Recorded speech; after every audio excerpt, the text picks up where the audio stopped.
Vamos aqui falar sobre o livro O Velho e o Mar, de Ernest Hemingway. Esse livro que conta a história do velho Santiago e que foi escrito pelo norte-americano Ernest Hemingway em 1951, durante a estadia do escritor em Cuba. Esse livro foi publicado em 52 e é considerado uma das mais importantes obras do autor, tanto que ele qualificou para o Prêmio Nobel de Literatura em 1954. O livro é ambientado na história do velho pescador Santiago, e que tinha um aprendiz de nome Manolim, que começou o ofício de pescador com o velho Santiago. Santiago era um velho viúvo, magro, de rosto engeado, braços engeados, maltratado pelo tempo, pelo sol no oceano, pelo sal na água salgada dos oceanos. E neste livro, nesta história, Hemingway ele quis contar mais ou menos a história, como foi também a sua vivência, porque assim como o velho Santiago, Hemingway também foi caçador. Ele gostava de caças esportivas e também de pesca, inclusive ele tinha um barco. E o velho Santiago, ele já estava há 84 dias sem conseguir pegar nenhum peixe. Ora, ele já era idoso, Pelas próprias condições físicas trazidas pela idade, já tinha uma certa dificuldade para que ele conseguisse desempenhar bem o ofício da pescaria. Daí, o Manolim, que era o garoto que acompanha, que foi aprendiz de Santiago, ele ficou durante 40 dias com ele, indo pescar todos os dias, e todos os dias ele voltava sem nada.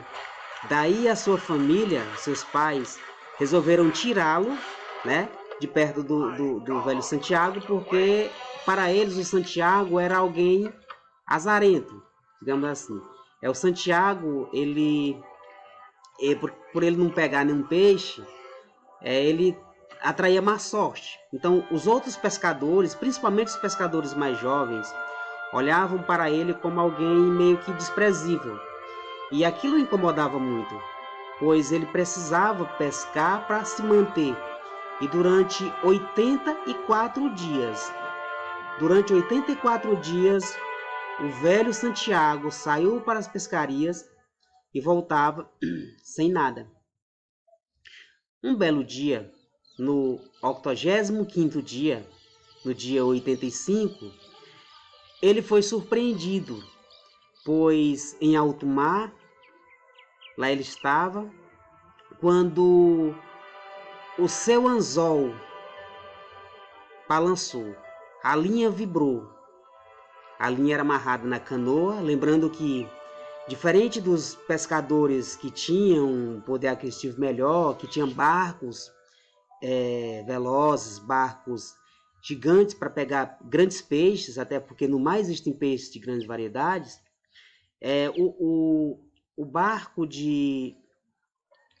do velho Santiago era um barco rústico, tanto que ele morava numa cabaninha. Ele se sentia, na verdade, abandonado, Não tinha muitos amigos, mas era uma pessoa de um coração gigante, era um senhor bondoso. Então, no dia 85, 85º dia, eis que veio a grande surpresa. O anzol de Santiago sacudiu.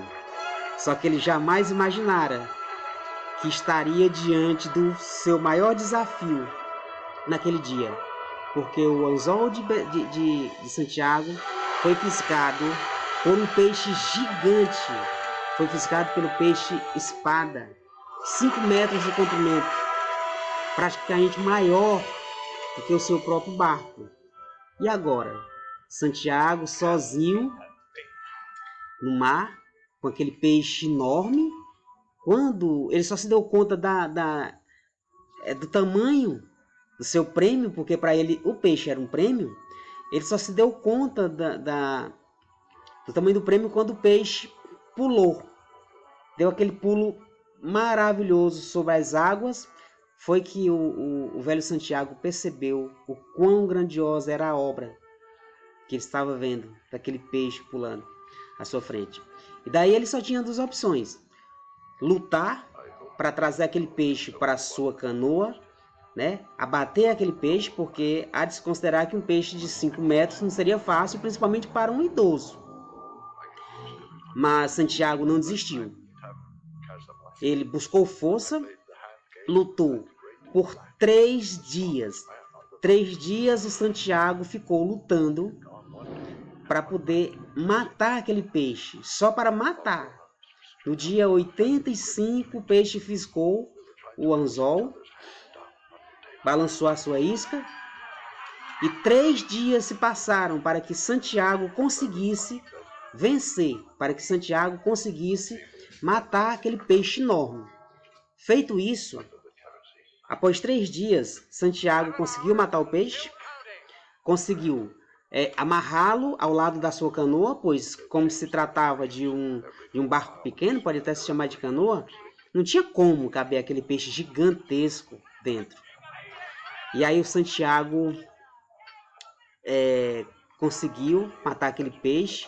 E antes disso, interessante dizer que antes de ele conseguir matar o peixe, quando ele percebeu que foi fisgado, logo aconteceu que o peixe passou a puxar, a conduzir a canoa do velho Santiago para o alto mar.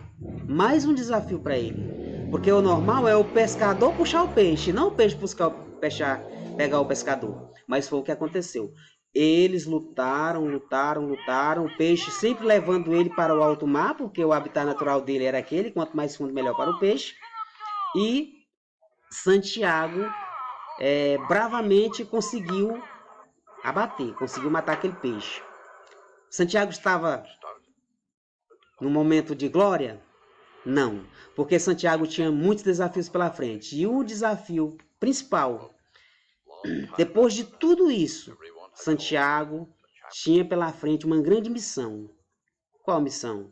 A missão de Santiago era abater os predadores.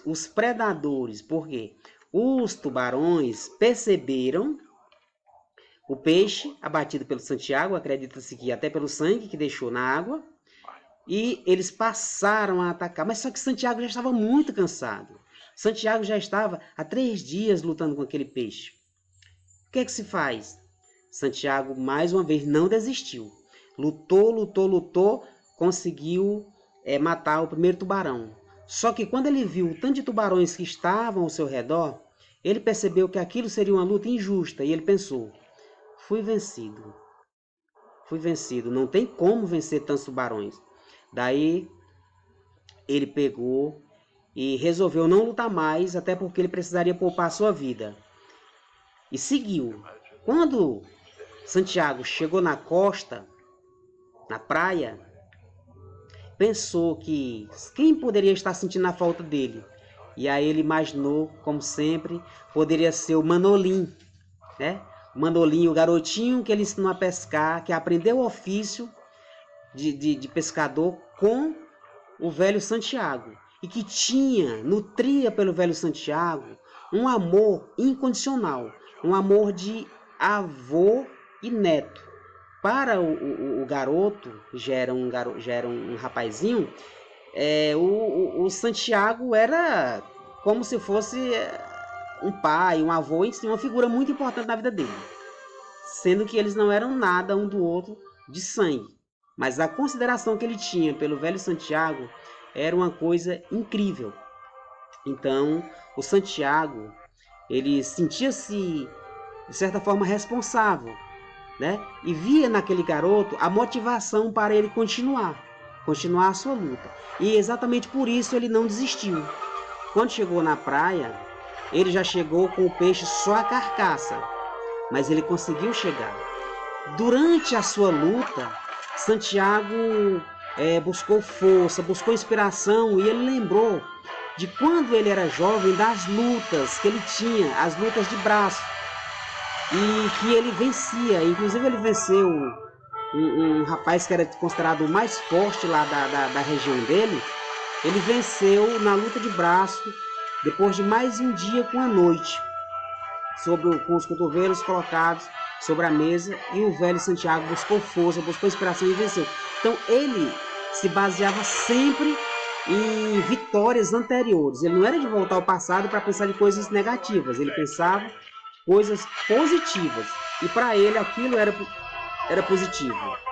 Então Santiago foi um velho forte, conseguiu pescar o peixe que lavou a sua honra, porque para ele era uma questão de honra.